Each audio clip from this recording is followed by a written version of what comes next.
Buonasera, benvenuti a questa edizione del telegiornale. Vediamo insieme i principali titoli. Nuova polemica sul ponte sullo Stretto. La CGIL scrive alla Commissione europea chiedendo di bloccare l'opera, denunciando gravi criticità ambientali e normative. Immediata la replica della Lega, che accusa il sindacato di ostacolare lo sviluppo e i posti di lavoro per i siciliani. Rinuncia all'incarico l'assessore regionale Nuccia Albano, che era stata nominata consulente medico-legale del dottor Alfonso Tumbarello, imputato per concorso esterno in associazione mafiosa e falso ideologico per aver, secondo la procura, curato Matteo Messina Denaro durante la latitanza. La mafia italiana si evolve, senza vertici unificati né cupole. Le famiglie diventano più autonome, meno violente, ma più insidiose, infiltrandosi nelle istituzioni, è quanto emerge nella relazione della DIA. Gli appalti sulla raccolta dei rifiuti e le infiltrazioni nella politica, nelle indagini della direzione antimafia di Napoli e Catania. Accusato di molestie e violenze verbali alle sue studentesse, docente universitario assolto dal Tribunale di Catania perché non si è raggiunta la prova al di là di ogni ragionevole dubbio. La Procura di Catania ha deciso di fare ricorso. In corso Sicilia non è cambiato nulla, nonostante le denunce dei cittadini e i nostri servizi. Bande di parcheggiatori abusivi danneggiano le casse della MTS per estorcere denaro agli automobilisti, con minacce e atti vandalici in caso di rifiuto. Anche oggi documentiamo una situazione scandalosa. A Modica, una nota scrittrice e regista afghana racconta l'oppressione delle donne nel suo paese sotto la dittatura dei talebani. Il calcio, Palermo in cerca del nuovo allenatore, in poll c'è Pippo Inzaghi, ma piace anche Vanoli. In casa Catania c'è attesa per la definizione dello staff dirigenziale e per la conferma della guida tecnica.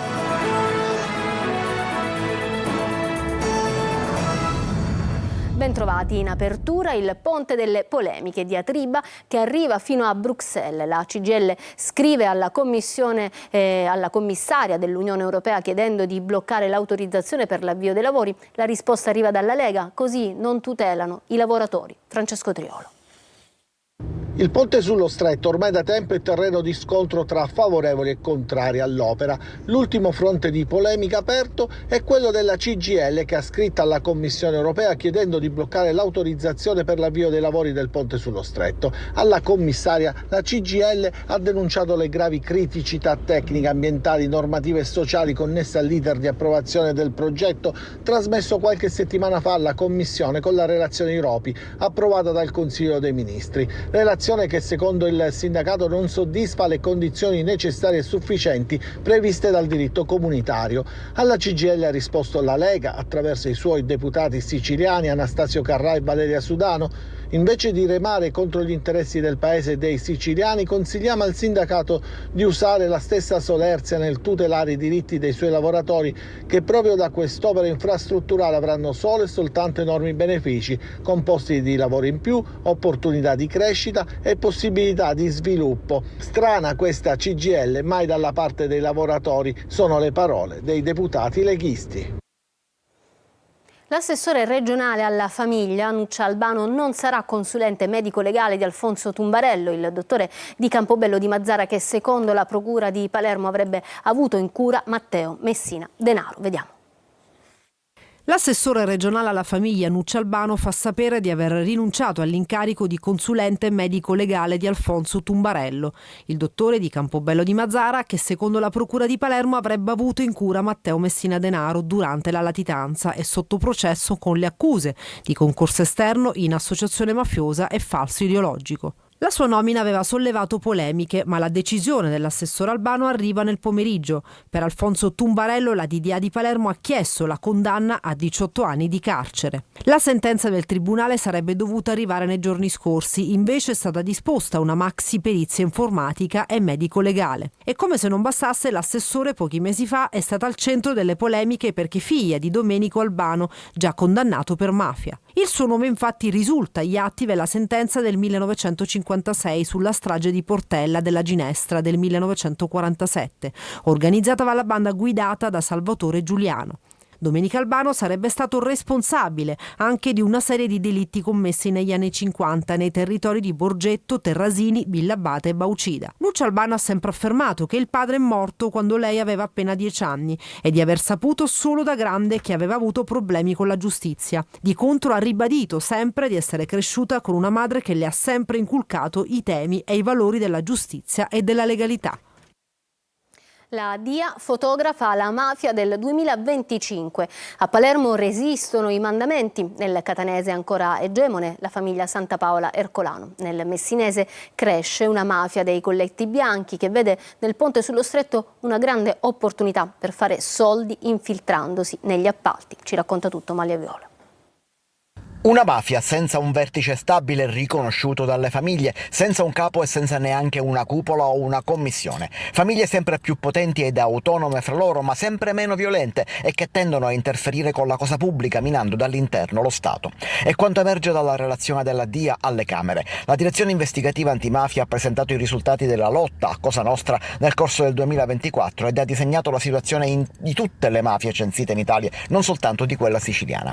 Mentre nel messinese arretra la mafia dei Pascoli, che resta comunque forte nel territorio nebrodeo e si attrezza per frodare sui fondi europei destinati ad agricoltura e pastorizia, nel capoluogo dello stretto cresce invece una mafia di colletti bianchi che punta alle grandi opere e vede sul ponte sullo stretto una opportunità di fare soldi infiltrandosi negli appalti. Quella messinese è una mafia che attua il pluralismo, ormai tutti fanno tutto in tema delinquenziale. Nel catanese invece resta egemone la famiglia mafiosa Santapaola Ercolano, che espande il proprio dominio anche guardando all'area gelese e più in generale al Nisseno, con alleanze anche nell'Agrigentino. Ma è una mafia territoriale che cede spazio in provincia ai Mazzei di via Belfiore, con cellule anche a Mister Bianco, con i Nicotre, ad Adrano con i Lo Cicero.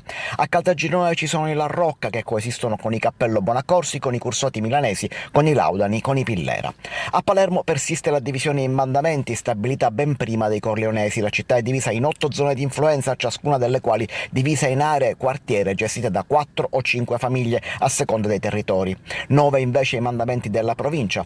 Cresce l'influenza del mandamento di Pagliarelli, recentemente colpito con l'operazione riguardante i traffici del carcere omonimo, ma il potere maggiore resta nelle mani del mandamento di Resuttana, a fianco a quello di San Lorenzo e Tommaso Natale. Scompare lo storico mandamento di Palermo Centro, che era il fulcro delle attività dei corleonesi palermitani, inglobato nel mandamento di Porta Nuova. Molto potente. Ciaculli, che aveva dato i Natali al Papa Michele Greco, persiste ma è più defilato come Santa Maria di Gesù. In provincia movimenti a Misilmeri, San Mauro Castelverde, San Giuseppe Jato, Bagheria, Partinico. Sotto traccia le attività di Corleone e silenti quelle di Trabia, che già Giovanni Falcone indicava come la Svizzera di Cosa Nostra. Nel faldone della DDA di Napoli per una gara sui rifiuti a Catania sono finite annotazioni della squadra mobile catanese che riguardano l'ex deputato Ars Castiglione, ma la ditta gradita ai casalesi aveva partecipato ad altre gare in Sicilia. Luca Ciliberti. L'inchiesta della DDA di Napoli, gli atti trasferiti alla Procura di Catania e le intercettazioni dei ROS e della squadra mobile Etnea incrociati e messi in fila dalle due procure restituiscono un quadro sconfortante e pericoloso. La criminalità organizzata, in questo caso dei casalesi e Cosa Nostra, ancora una volta si mimetizza tra i colletti bianchi e prova spesso ad avvicinare la politica per fare affari. Quelli con i rifiuti sono spesso affari milionari. Nel caso di Catania, il quadro appare chiaro nel racconto del pentito di camorra Domenico Romano e riportato nelle carte. Le ditte che partecipano sono in numero sempre molto limitato, spiega. Capita spesso che addirittura ci sia un solo partecipante all'incanto. In questo modo, qualunque impresa partecipi è certa di poter vincere, perché anche quando la partecipazione è aperta a 2 o 3 ditte, esse sono spesso tra di loro collegate. L'impresa quindi che vince l'appalto destina una quota, pari generalmente al 5%, al clan. La Super Eco dei Ciummo, imprenditori di Cassino, si rende disponibile a partecipare a Catania. L'appalto complessivamente vale 350 milioni di euro distribuito su 3 lotti. Nelle carte si legge che il pentito Romano chiama un sodale con buone conoscenze siciliane per introdurre i Ciummo in Sicilia e per accertarsi che la gara non fosse già stata assegnata, si legge ancora nelle carte, a qualche ditta locale.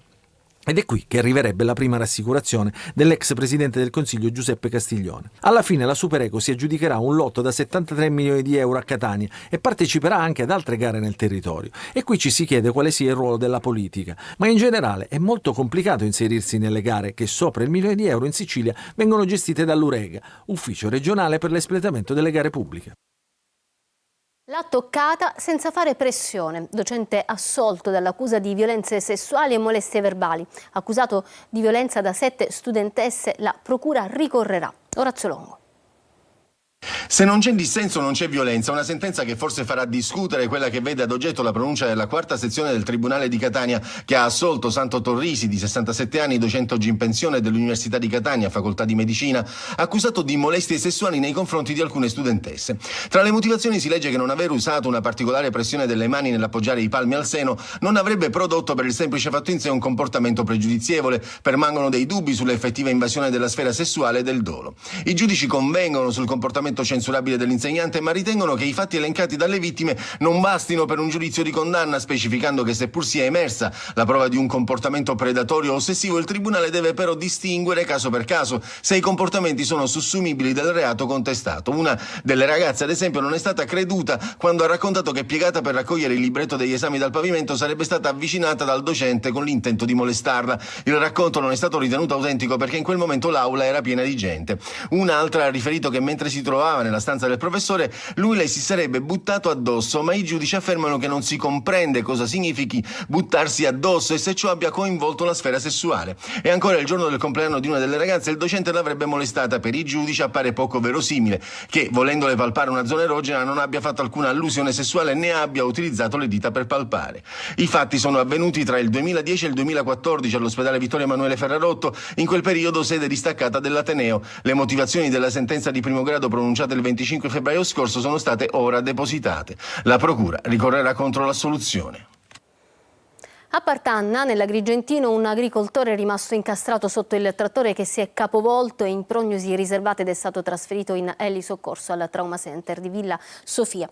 A Palermo, rimaniamo a Palermo perché si continua a indagare sulla morte avvenuta un anno fa del commercialista Pietro Delia e della moglie, agente di polizia municipale Laura Lupo, trovati senza vita con ferite d'arma da fuoco nella loro casa in via Notar Bartolo. Gli inquirenti stanno cercando di accertare se, come inizialmente ipotizzato, si sia trattato di un omicidio-suicidio o se i due siano stati assassinati.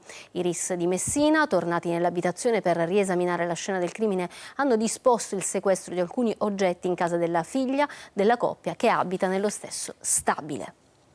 Siamo tornati in Corso Sicilia a Catania, dove gli automobilisti sono costretti a pagare il pizzo ai posteggiatori abusivi nonostante gli stalli delle strisce blu a pagamento, danneggiate la cassa automatica e i vetri delle auto in sosta. Tonino De Mano.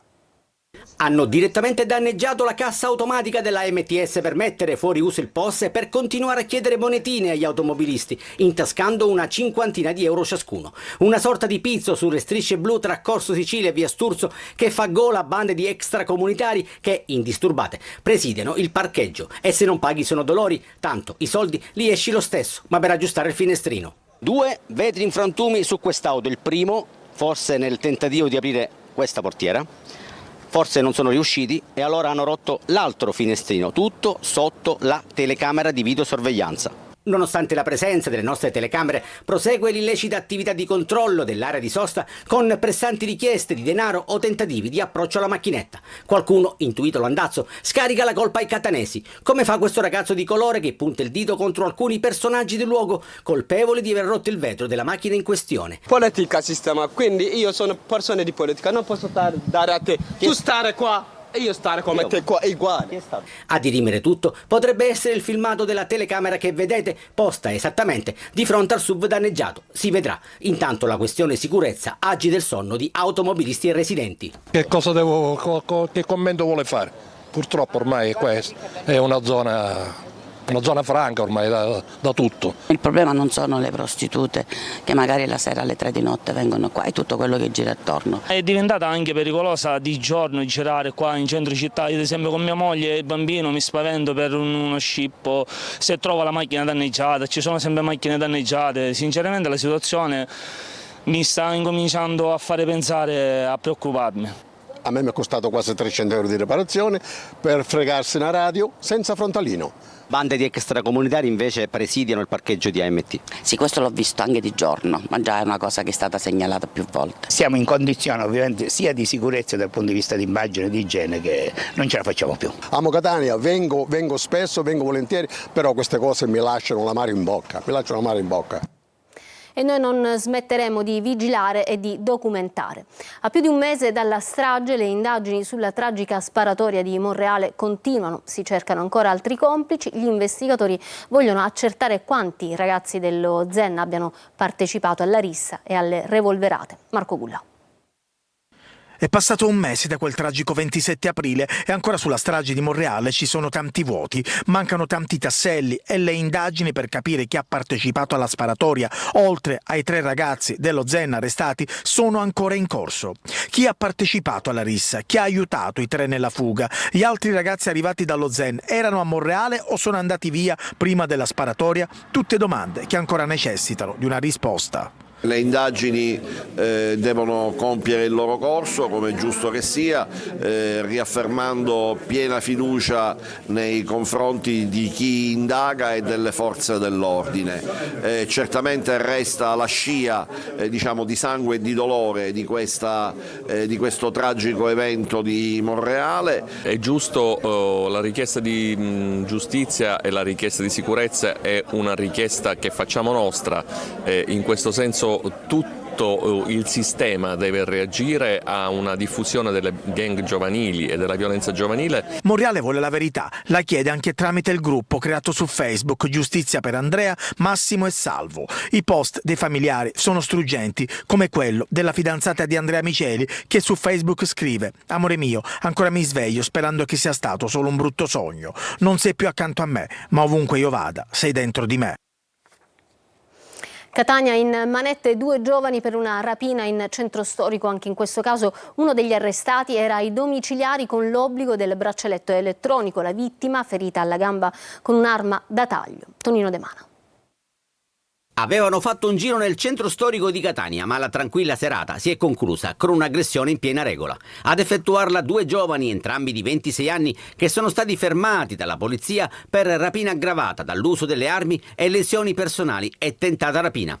Teatro dell'azione i luoghi della movida. Secondo l'accusa, i 2 avrebbero minacciato con una spranga le vittime, ferendone una con un'arma da taglio alla gamba, procurandogli una ferita giudicata guaribile in 10 giorni e rubandogli un cellulare, il portafoglio con una banconota da 20 euro ed effetti personali. Agenti dei Falchi della squadra mobile di Catania, grazie alla visione di immagini riprese da sistemi di videosorveglianza della zona, poche ore dopo hanno intercettato uno dei 2 banditi nella zona in cui era stata commessa la rapina. Aveva ancora i stessi indumenti, particolare che ha agevolato il lavoro delle forze dell'ordine. Il suo presunto complice è stato invece rintracciato nella sua abitazione, dove tra l'altro era sottoposto agli arresti domiciliari con l'obbligo dell'uso del braccialetto elettronico. Dopo le formalità di rito, i 2 giovani sono stati trasferiti nel carcere di Piazza Lanza. Rimaniamo a Catania perché si è insediato il nuovo prefetto di Catania, Signoriello, insediato, dice fare rete la carta vincente. La carta vincente e farò in modo che la prefettura sia il luogo del confronto, dell'alleggerimento delle tensioni, dell'ascolto delle esigenze del territorio per superare le complessità del nostro tempo. Lo scrive appunto il prefetto di Catania, Pietro Signoriello, nel giorno del suo insediamento. Attivisti, politici, organizzazioni e governi devono solidarizzare con le donne e il popolo dell'Afghanistan contro la tirannia dei talebani. È l'invocazione di una nota scrittrice e regista afghana che Modica racconta l'oppressione delle donne del suo paese. Veronica Barbarino. Fortissime donne che nel buio non smetteranno a cercare la luce. Le definisce così tutte le cittadine afghane, sue connazionali, la scrittrice e regista Zainab Enterzar. A Modica, durante la presentazione del suo libro e di 3 cortometraggi dedicati alle donne del suo paese, denuncia la loro sofferente condizione in Afghanistan. Dal ritorno al potere dei talebani, infatti, la condizione delle donne è precipitata in una spirale di oppressione e privazioni. Potenti del mondo ci hanno dimenticati. Questo lo sentiamo, è evidente. Ci hanno lasciati da soli e noi di nuovo siamo in punto di partenza. costretta a vivere in esilio, Zainab è ferma nella volontà di difendere le faticose conquiste ottenute nei 20 anni di governo filo-occidentale e con fuorché il silenzio decide di dar voce a 36 donne in lotta contro il nuovo sistema. Il primo intenzione è far sentire le nostre voci, donne afghane a tutto il mondo, che ci aiutassero di trovare la pace che ci manca. Ciò che succede da casa nostra è triste, è brutto e fa soffrire tutti. A urlare al disagio anche 3 cortometraggi già premiati in festival internazionali in cui si esplorano tematiche come l'identità, la violenza patriarcale, il diritto alla casa e alla libertà. L'arte quindi diventa mezzo per creare un dialogo con le persone per la pace. Il Castello Maniace di Siracusa a Ortigia, centro dell'impressionismo fino a settembre. Sarà possibile ripercorrere le tappe del movimento artistico nato in Francia a metà dell'Ottocento in una full immersion tra numerose opere. Vediamo un primo itinerario. Un'occasione per fare un tuffo nell'impressionismo. Al Castello Maniace di Siracusa si possono ammirare tantissime opere firmate dai grandi come Monet, Renoir, Manet o Rousseau.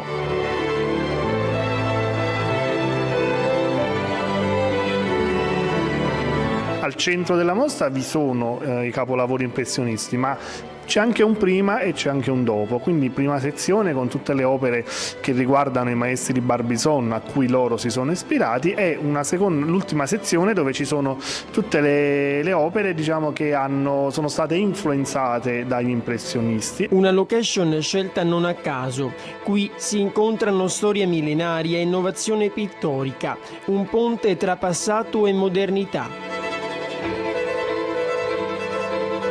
Da queste tele fuoriesce quello che è stato il movimento impressionista, con tutte le sue caratteristiche. Ognuna di loro può raccontarci un modo di dipingere impressionista, perché non è che dipingevano tutti nella stessa maniera, e anche un modo di sentire quello che andava a vedere l'artista impressionista. E così, niente più canoni accademici, nessuna rigidità. Quello che traspare sono paesaggi naturali, vita quotidiana, emozioni. Soprattutto se siete amanti dell'arte, non potete non venire. Ci fermiamo per una pausa, tra poco lo sport.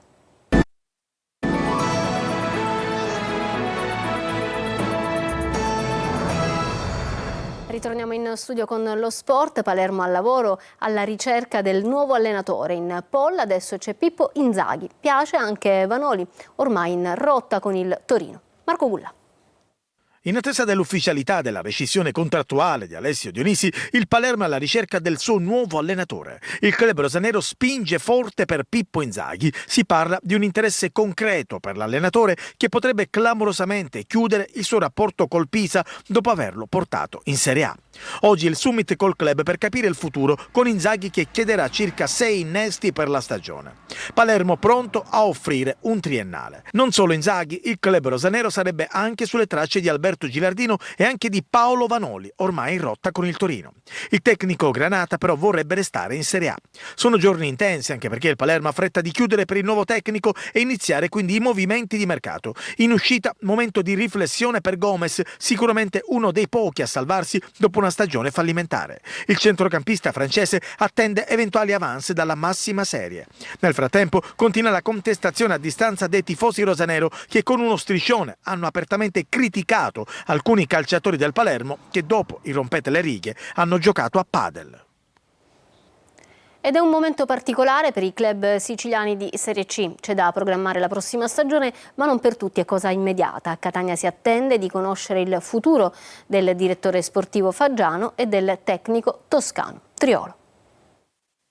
È il momento di fermarsi e di ragionare e programmare un po' per tutte le squadre. La chiusura della stagione di Serie C impone di stoppare le macchine per progettare al meglio la successiva. È quello che sta facendo il Catania, che si trova proprio nel mezzo delle scelte da prendere. La società sta lavorando su diversi fronti, a cominciare dall'offerta formulata per Torre del Grifo, ma poi ci sono da scegliere i nomi per alcuni ruoli chiave. Tutto fatto per il nuovo direttore generale, Alessandro Zarvano, che pure ancora non è stato annunciato ufficialmente, ma è all'opera da tempo. Si guarda adesso al futuro di Daniele Faggiano. Il direttore sportivo, smentite le voci sull'interesse del Modena, non è certo uomo a cui mancano le offerte. La sensazione è che l'esperienza del direttore sportivo a Catania potrebbe concludersi dopo una sola stagione, ma la situazione di impasse e di incertezza potrebbe sbloccarsi solo con il confronto con Grella, che inevitabilmente coinvolge tutta l'area tecnica. Mimmo Toscano ha ancora un anno di contratto, ma ha chiesto al club garanzie per il prossimo campionato e aspetta riscontri da parte della dirigenza. Tutto fermo a Trapani, dove si attende la sentenza del Tribunale Nazionale Federale prevista per questa settimana sul deferimento per il caso dei crediti d'imposta, con il probabile arrivo di una penalizzazione da scontare nella prossima stagione. La neopromossa Siracusa invece è ancora impegnata nella pool scudetto di Serie D e sulla semifinale di ritorno in casa dell'Ospitaletto, dove deve difendere il 3-2 dell'andata. Per programmare la prossima stagione si attende la conclusione di quella attuale, anche se da oggi si è dato avvio ai lavori di adeguamento dello stadio De Simone per farsi trovare pronti alle prescrizioni imposte dalla nuova categoria a cui appartiene sino al 30 giugno anche il Messina, che quindi deve rispettare le scadenze e gli obblighi imposti, ovvero i pagamenti a tesserati ai giocatori. Da questo dipenderà il futuro stesso, anche in Serie D, del club, che deve far fronte anche all'istanza di fallimento presentata dalla Procura. Ci fermiamo per una pausa, tra poco.